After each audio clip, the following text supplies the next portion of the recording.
बिस्मिल्लाहिर्रहमानिर्रहीम। अस्सलामु अलैकुम वरहमतुल्लाहि वबरकातुहू। वेलकम माई यूट्यूब चैनल हाफिज़ शफ़ीक। मौजूद सामीन, उम्मीद करता हूँ कि सब खैरियत और आफ़ियत के साथ होंगे। अल्हम्दुलिल्लाह आज नई सूरतुल माऊन इसके साथ आप हज़रात के सामने हाज़िर हैं, जो कि 7 आयात पर मुश्तमिल है। इंशाअल्लाह आज हम इसकी पहली 2 आयात पढ़ेंगे। हमारा मकसद सिर्फ़ इसकी पहले 2 आयात पढ़ना ही नहीं होगा, बल्कि इन 2 आयात से निकलने वाले तमाम उसूल ज़वाबत और तजवीदी कवानीन आप हज़रात के सामने रखेंगे, ताकि आप इन उसूल ज़वाबत और तजवीदी कवानीन को मद्देनज़र रखकर बकिया कुरान की सही तरीके से तिलावत कर सकें। अगर आप 24 घंटे में से 7 से 8 मिनट निकाल कर हमारी वीडियोज़ को सुनना शुरू कर दें, तो इंशाअल्लाह चंद दिनों के अंदर आप कुरान को सही तजवीद के साथ पढ़ना सीख जाएंगे। तो बहरहाल शुरू करते हैं आज का सबक। अऊज़ु बिल्लाहि मिनश शैतानिर रजीम। बिस्मिल्लाहिर रहमानिर रहीम। सूरतुल माऊन मक्किय्या।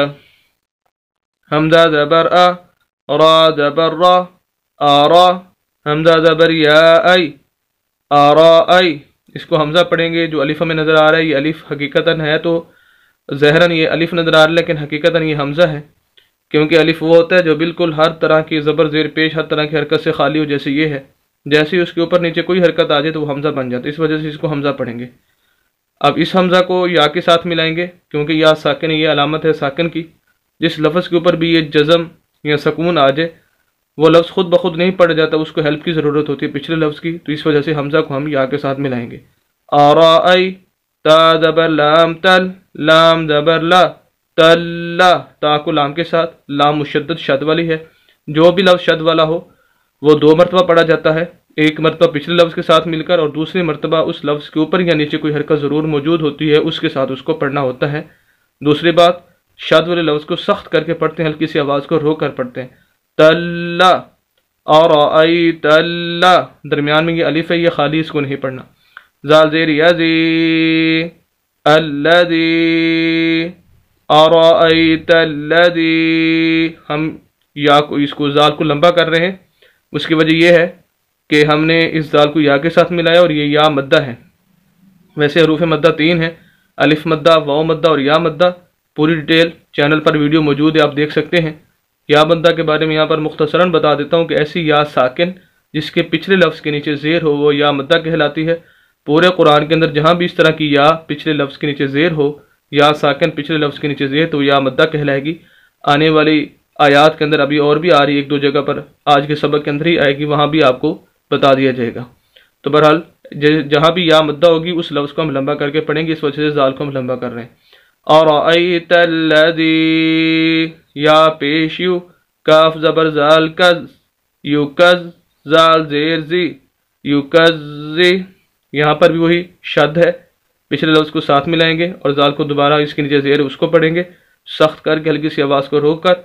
युकज़ी, बा पेश बू, युकज़िबू, बा ज़ेर दाल बिद, बा के आगे ये अलिफ है और आगे ये लाम है, ये दोनों खाली हैं, इनको नहीं पढ़ना। यहाँ पर सिर्फ 2 लफ्ज़ खाली हैं, बाज़ दफ़ा 3 भी आ जाते हैं और बाज़ दफ़ा 4 तक भी खाली आ जाते हैं, उनको नहीं पढ़ा जाता। तो बा को दाल के साथ, क्योंकि दाल मुशद्दद, तो फिर आगे दाल को हम या के साथ मिलाएंगे क्योंकि या साकिन है। तो बा ज़ेर दाल बिद, दाल ज़ेर यदी, बिद्दी, सख्त करके पढ़ना है आवाज़ को रोककर, और फिर दाल को आगे या के साथ, और ये या मद्दा है, इस वजह से दाल को हम लंबा भी करेंगे। बिद्दी, ऐसी या साकिन जिसके पिछले लफ्ज़ के नीचे ज़ेर आ जाए, जैसे यहाँ पर भी बताया था। नून ज़ेरनी, बिद्दीनी, अराअयतल्लज़ी युकज़्ज़िबु बिद्दीनी। अब हमारी आयत पूरी होगी, हमने वक्फ करना है यहाँ पर। तो जो आखिरी हर्फ नून है इसके नीचे ज़ेर है, हम इस नून को साकिन कर देंगे। जैसे ये या साकिन, इसी तरह नून भी साकिन हो जाएगा, और जैसे नून साकिन होगा इसकी ज़ेर ख़त्म हो जाएगी, क्योंकि साकिन जो लफ्ज़ होते हैं उसके ऊपर नीचे फिर कोई हरकत नहीं आ सकती। अब हमारी पूरी आयत। अराअयतल्लज़ी युकज़्ज़िबु बिद्दीन, फ़ा ज़बर फ़ा, ज़ाल खड़ी ज़बर ज़ा, खड़ी ज़बर खड़ी ज़ेर उल्टा पेश 3 हरकतें होती हैं। जिस लफ्ज़ के भी ऊपर नीचे आ जाए उस लफ्ज़ को लंबा करके पढ़ते हैं।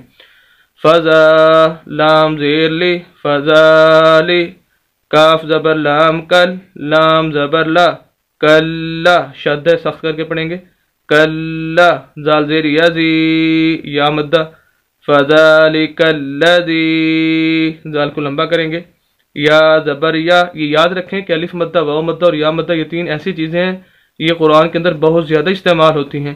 بعض دفعہ تو ایک ہی آیت کے اندر الف مدہ بھی آ جاتا ہے، واو مدہ بھی آ جاتا ہے اور یا مدہ بھی آ جاتی ہے، اس وجہ سے ان کے بارے میں زیادہ احتیاط ضروری ہے اور ان کا علم ہونا ضروری ہے۔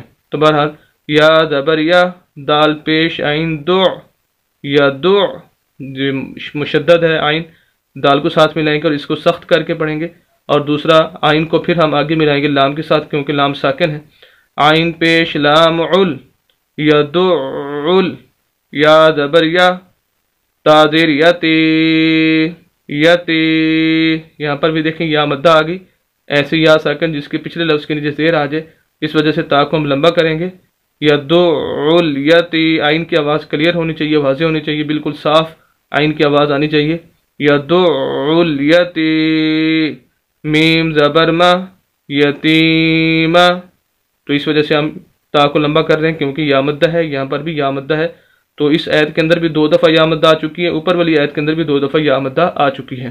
تو بہرحال فذالک الذی، یا مدہ یہاں پر، یدع الیتیمہ، یہاں پر بھی یا مدہ ہے، آیت پوری ہوگی ہے، آخری حرف میم ہے، اس کو ہم نے ساکن کرنا ہے کیونکہ وقف کرنا ہے ہم نے، تو میم کو ساکن کریں گے، اور یہی اصول ہے پورے قرآن کے اندر کہ جب آپ وقف کرنا چاہتے ہیں تو آخری حرف جو ہے اس کو ساکن کر دیجئے۔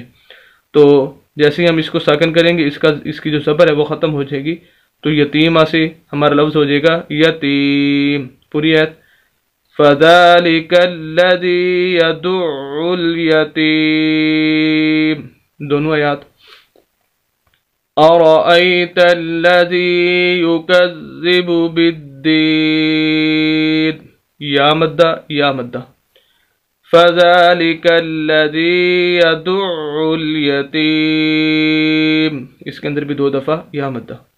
امید کرتا ہوں کہ آج کی ویڈیو آپ کو بخوبی پسند آئی ہوگی، اور خصوصاً وہ اصول و ضوابط اور تجویدی قوانین جو ان 2 آیات کی روشنی میں آپ کو بتائے گئے آپ بخوبی سمجھ چکے ہوں گے۔ مزید اسلامی ویڈیوز کے لیے اور قرآن کو صحیح تجوید کے ساتھ پڑھنے کے لیے ہمارے یوٹیوب چینل حافظ شفیق کو ضرور سبسکرائب کیجیے، صدقہ جاریہ سمجھ کر اپنے دوستوں کے اندر اور فیملی کے اندر اس کو شیئر بھی کیجیے۔ ملتے ہیں نیکسٹ ویڈیو کے اندر کل انشاءاللہ اس کے پارٹ 2 کے ساتھ، اجازت دیں، اللہ حافظ۔